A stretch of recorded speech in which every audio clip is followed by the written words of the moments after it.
아까도 말씀드렸어요. 수많은 성경의 예를 보면 부활하신 예수님을 제자들이 보고 믿었어요. 확인하고 믿었거든요. 그런데 왜 도마만 예수님이 이렇게 말씀하셨다고 도마만 왜 의심 많은 도마라고 규정하고 낙인을 찍어버리는 것일까?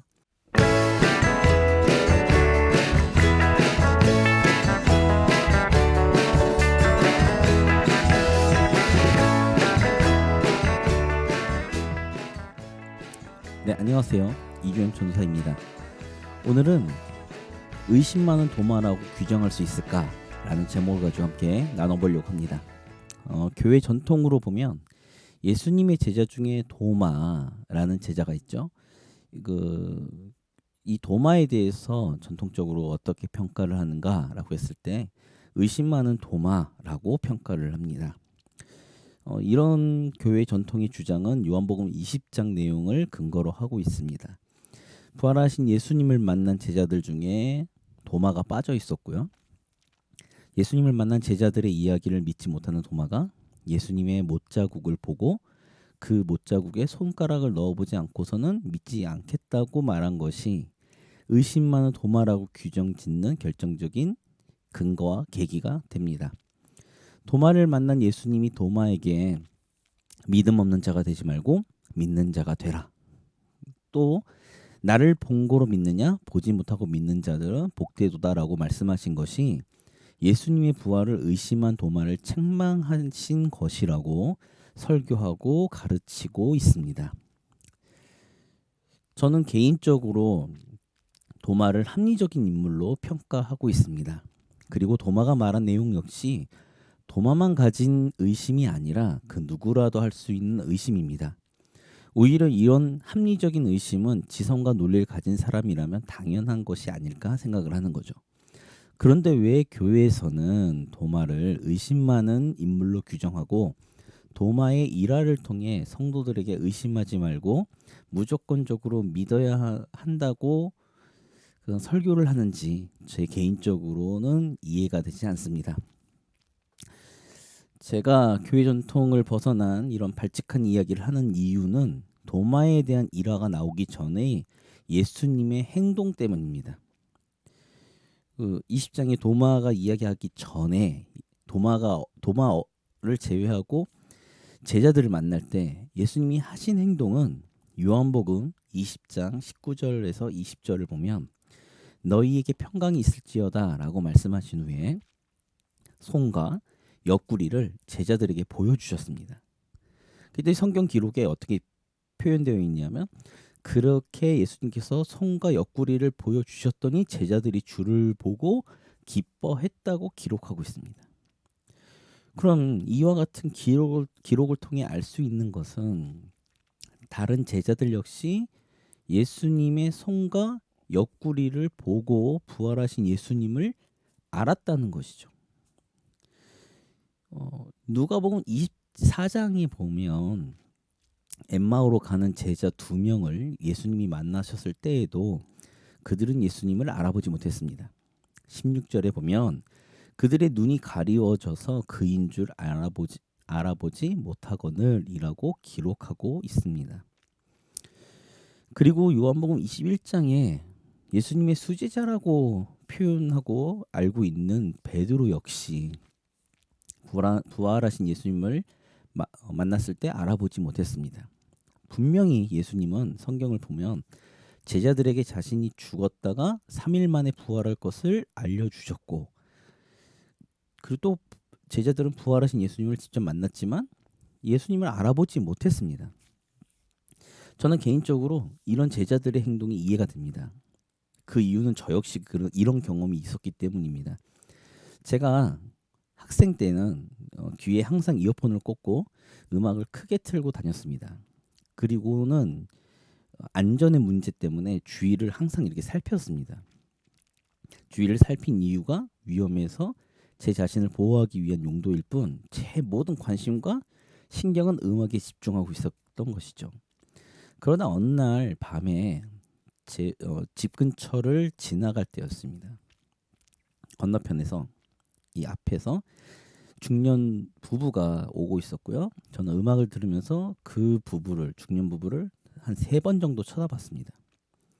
그리고는 저는 이제 제 갈 길을 가고 있었는데 저랑 이렇게 교체하고 난 이후에 중년 여자분이 저에게 다가오는 것을 보고 피하려고 제가 이렇게 했는데 제 어깨를 탁탁 치면서 아는 척을 하는 것이었어요.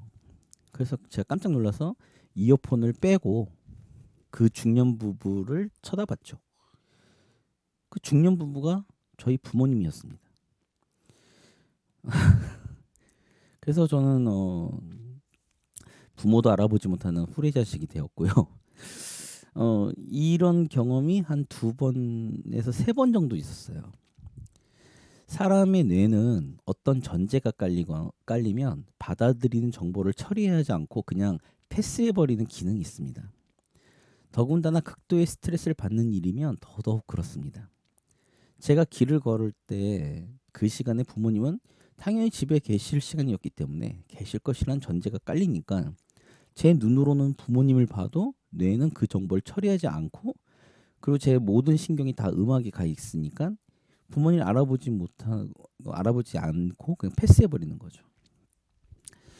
이와 비슷한 예로 막장 드라마 중에 하나였던 지금도 회자가 되고 있는 아내의 유혹에서 자기의 아내인 구은재가 죽었다고 생각한 정교빈 앞에 눈 밑에 점을 찍고 나타난 아내를 알아보지 못하는 것과 같은 것이죠.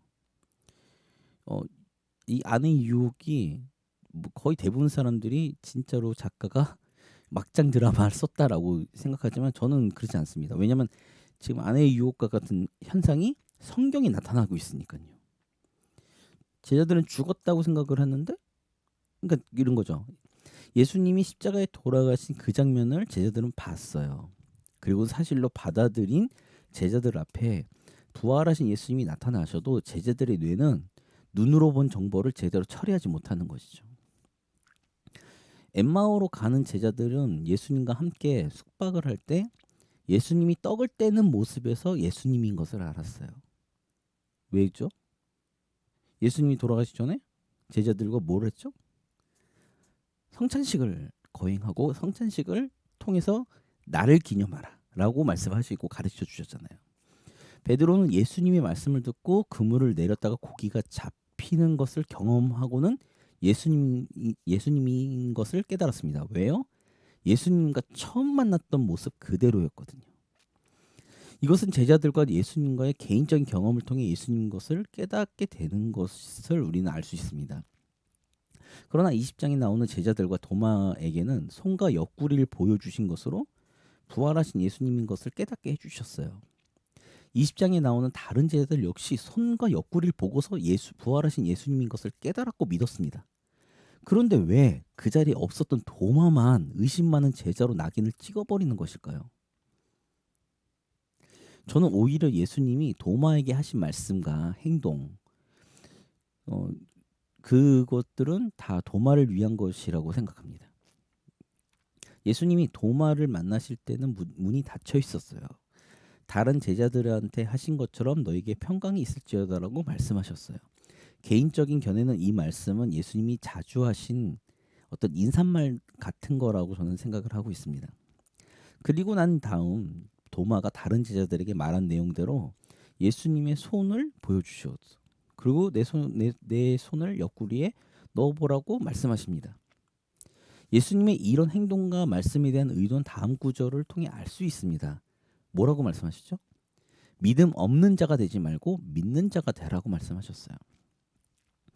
제 개인적인 견해로는 이 말씀은 예수님이 도마를 책망하시는 것이 아니라 오히려 도마를 믿음의 자리로 초청하는 메시지라고 생각이 들었습니다. 비록 예수님의 마음은 도마가 원하는 대로 해주더라도 부활하신 예수님을 믿기를 원하신 것이라고 저는 확신합니다. 즉 부활하신 예수님을 만난 증인으로서 제자들에게 맡기신 사명이 있잖아요. 예수님이 십자가에 달려 돌아가시기 전에 제자들에게 사명을 맡기셨어요. 그 사명을 감당하기 위한 예수님의 마음 때문에 도마를 포기할 수 없었던 거예요. 즉 도마를 포기할 수 없었던 예수님의 마음을 우리는 그동안 의심 많은 도마에 대한 책망으로 인식해 왔던 것입니다. 아니 이건 오히려 예수님의 마음을 제대로 헤아리지 못한 거예요. 그렇다면 29절에 나오는 너는 나를 본고로 믿느냐? 보지 못하고 믿는 자들은 복되도다라고 하신 말씀을 어떻게 해석해야 될까요? 제가 아까도 말씀드렸어요. 수많은 성경의 예를 보면 부활하신 예수님을 제자들이 보고 믿었어요. 확인하고 믿었거든요. 그런데 왜 도마만 예수님이 이렇게 말씀하셨다고 도마만 왜 의심 많은 도마라고 규정하고 낙인을 찍어버리는 것일까?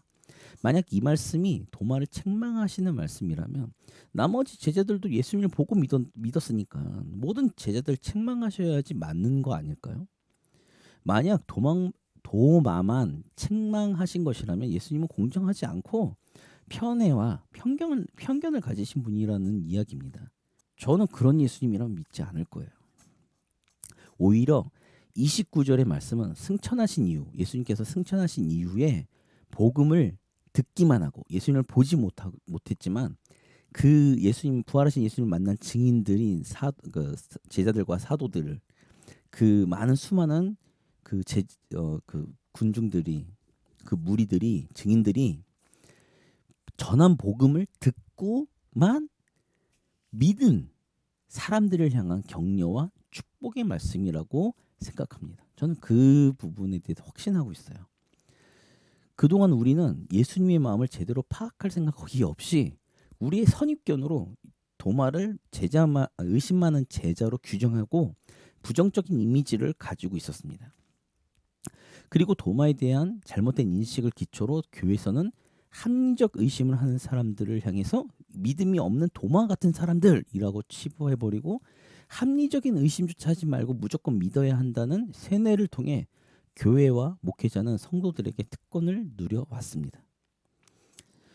오히려 예수님은 제자 한 사람 한 영혼에게 맞춰서 상황과 조건을 충족해 주시면서 그들에게 믿음의 확신을 주셨다는 것이 성경에서 기록하고 있는 내용이에요. 오늘날 우리에게도 마찬가지입니다. 우리에게도 각 상황과 환경에 따라 각 사람에게 주시는 은혜와 믿음의 확신이 다르게 적용된다는 것은 우리에게 또 다른 은혜인 거죠. 하나님과 예수님은 우리의 모든 것을 돕고도 남을 만큼 아주 크신 분입니다. 광대하신 분이죠. 우리 모두의 어떤 상황에서도 조건을 다 충족시킬 수 있는 분이십니다. 어제나 오늘 영원토록 누구에게나 변함없는 분이시지만 각 사람을 위해 각각 다른 방식으로 역사하실 수도 있는 무한한 분이시라는 것을 우리가 깨달아야 합니다. 비록 의심하는 도마에게조차 그에 맞는 방식으로 믿음을 확신시켜 주시고 세워주시는 것처럼 오늘날 우리에게도 그와 같은 방식으로 역사하실 것을 저는 확신합니다. 더 이상 도마를 의심하는 제자로 치부하지 마십시오.